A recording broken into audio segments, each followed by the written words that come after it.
September 14, 2024. Daily Bread.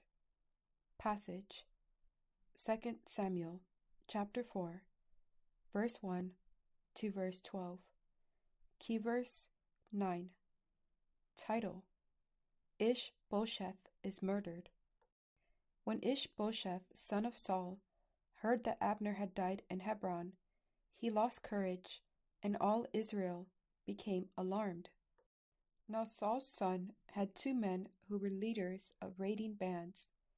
One was named Abner, and the other Rechab. They were sons of Ramon the Beerothite, from the tribe of Benjamin. Beeroth is considered part of Benjamin, because the people of Beeroth fled to Gittaim and have resided there as foreigners to this day. Jonathan, son of Saul, had a son who was lame in both feet. He was 5 years old when the news about Saul and Jonathan came from Jezreel. His nurse picked him up and fled. But as she hurried to leave, he fell and became disabled. His name was Mephibosheth. Now Rechab and Abner, the sons of Ramon the Beerothite, set out for the house of Ish-Bosheth. And they arrived there in the heat of the day, while he was taking his noonday rest. They went into the inner part of the house, as if to get some wheat, and they stabbed him in the stomach. Then Rechab and his brother Abner slipped away. They had gone into the house while he was lying on the bed in his bedroom, and they stabbed and killed him. They cut off his head, taking it with them. They traveled all night by way of the Arabah. They brought the head of Ish-Bosheth to David at Hebron, and said to the king, "Here is the head of Ish-Bosheth, son of Saul, your enemy, who tried to kill you. This day the Lord has avenged my lord the king against Saul and his offspring."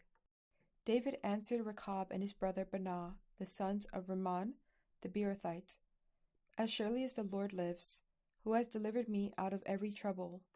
When someone told me Saul is dead and thought he was bringing good news, I seized him and put him to death in Ziklag. That was the reward I gave him for his news. How much more, when wicked men have killed an innocent man in his own house, on his own bed? Should I not now demand his blood from your hand and rid the earth of you?" So David gave an order to his men, and they killed them. They cut off their hands and feet and hung the bodies by the pool in Hebron, but they took the head of Ish-Bosheth and buried it in Abner's tomb at Hebron.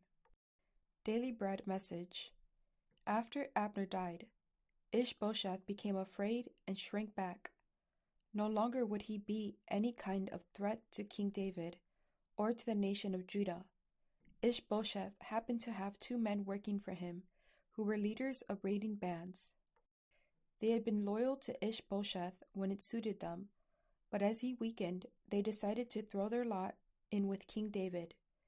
They treacherously murdered their former boss in his own house, in his sleep. They cut off Ish-Bosheth's head and brought it to King David, thinking they would be rewarded. They were wrong about what they would get. David trusted in the Lord to deliver him from his enemies. He didn't need the help of lawless regicides.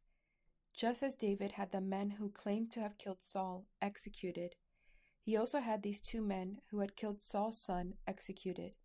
He had their hands and feet cut off and hung the bodies in a public place as a warning to others. He took Ish-Bosheth's head and gave it an honorable burial in Abner's tomb. David was a true shepherd king who sought the Lord in all situations. Prayer. Father, give us wisdom that we may seek your righteousness and your justice amid a sinful world. One word: the Lord will deliver us out of every trouble.